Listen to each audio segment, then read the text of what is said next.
ఈ పాటలో ఒక పర్ఫెక్ట్ పార్ట్నర్ కోసం జరిగే ఓ సరదా సంభాషణ ఏంటో చూద్దాం. 2004లో వచ్చిన సై సినిమాలోని ఈ పాటకు ఎంఎం కీరవాణి గారు సంగీతమందించారు. ఈ పాట మొత్తానికి ఈ ప్రశ్నే అసలైన ప్రాణం పోసింది.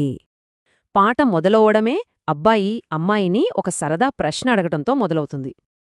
నీకు కాబోయేవాడు ఎలా ఉండాలో చెప్పు, తెల్లారేసరికి పట్టుకొస్తా అంటాడు. మరి ఆమె కోరికలు ఎలా ఉన్నాయో చూడండి.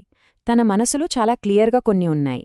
మొట్టమొదట చూడటానికి బావుండాలి, మంచి రంగుతో, కాస్త బుద్దుగా ఉండాలట. రూపం మాత్రమే కాదు, తనని ప్రేమగా చూసుకునే భాగస్వామి కావాలని కోరుకుంటుంది. ఇది ఒక రకంగా మగతనాన్ని నిలకడను పరీక్షించే ఒక సరదా ఛాలెంజ్ అన్నమాట. అంటే ఆమెకు కావాల్సింది సున్నితమైన ప్రేమ, కాస్త సాంప్రదాయ పౌరుషం ఉన్న వ్యక్తి.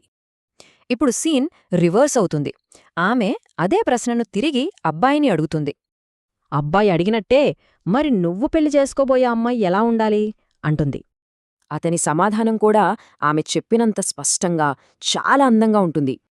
అతను కోరుకునేది చాలా సున్నితమైన, మృదువైన అమ్మాయిని. ఆమె నడక, నడవడికతో తన జీవితంలోకే స్వర్గాన్ని తీసుకురావాలని ఆశిస్తున్నాడు. కాని అదే సమయంలో అవసరమైతే తన పక్కన నిలబడే ధైర్యవంతురాలు కూడా కావాలంటాడు. అతని కోరికల లిస్ట్లో సున్నితత్వం, అద్భుతమైన బలం రెండూ ఉన్నాయి. ఇక్కడే ఈ రెండు కోరికల జాబితాలు ఒక అద్భుతంలా కలుస్తాయి. ఇక్కడ గమ్మత్తేంటంటే వాళ్ళిద్దరి కోరికలు ఒకరికొకరు పర్ఫెక్ట్గా సరిపోతాయి. ఇద్దరూ దాదాపు అసాధ్యమైన ఆదర్శాల గురించి చెప్పారు. కాని సమాధానం చాలా దగ్గర్లోనే ఉంది.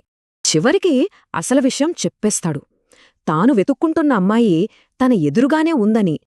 ఈ సరదా వర్ణనలన్నీ ఎవరో అపరిచితుల గురించి కాదు, వాళ్ళిద్దరి గురించే అనమాట. వాళ్ల వెతుకులాట ముగిసింది.